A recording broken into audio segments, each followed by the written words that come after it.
تم اقرار کرتے ہو کہ اللہ اور ہر چیز کا مالک ہے، اس کے کیا معنی؟ اس کے معنی یہ ہیں کہ تمہاری جان تمہاری اپنی نہیں، خدا کی ملک ہے، تمہارے ہاتھ اپنے نہیں، تمہاری آنکھیں اور تمہارے کان اور تمہارے جسم کا کوئی عضو تمہارا اپنا نہیں، یہ زمینیں جن کو تم جوتتے ہو، یہ جانور جن سے تم خدمت لیتے ہو، یہ مال اسباب جن سے تم فائدہ اٹھاتے ہو، ان میں سے بھی کوئی چیز تمہاری نہیں، ہر چیز خدا کی ملک ہے اور خدا کی طرف سے عطیے کے طور پر تمہیں ملی۔ اس بات کا اقرار کرنے کے بعد تمہیں یہ کہنے کا کیا حق ہے کہ جان میری ہے، جسم میرا ہے، مال میرا ہے اور فلاں چیز میری ہے؟ دوسرے کو مالک کہنا اور پھر اس کی چیز کو اپنی قرار دینا بالکل ایک لغو بات ہے۔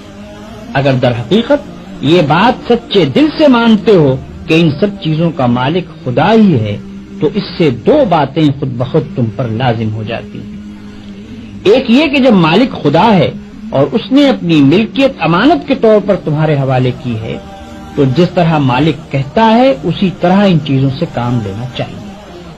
اس کی مرضی کے خلاف ان سے کام لیتے ہو تو دھوکہ بازی کرتے ہو۔ تم اپنے ان ہاتھوں اور پاؤں کو بھی اس کی پسند کے خلاف ہلانے کا حق نہیں رکھتے۔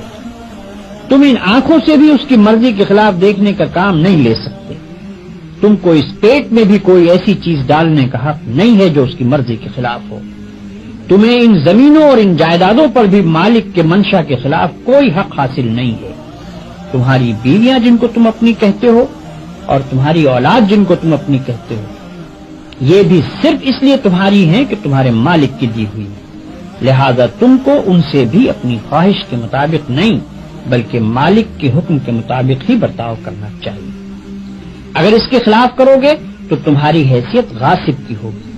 جس طرح دوسرے کی زمین پر قبضہ کرنے والے کو تم کہتے ہو کہ وہ بے ایمان ہے، اسی طرح اگر خدا کی دی ہوئی چیزوں کو تم اپنا سمجھ کر اپنی مرضی کے مطابق استعمال کرو گے یا خدا کے سوا کسی اور کی مرضی کے مطابق ان سے کام لوگے تو وہی بے ایمانی کا الزام تم پر بھی آئے گا۔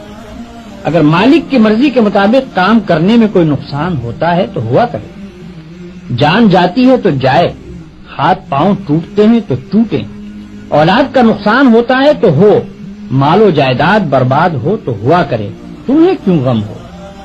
جس کی چیز ہے وہی اگر نقصان پسند کرتا ہو تو اس کو حق ہے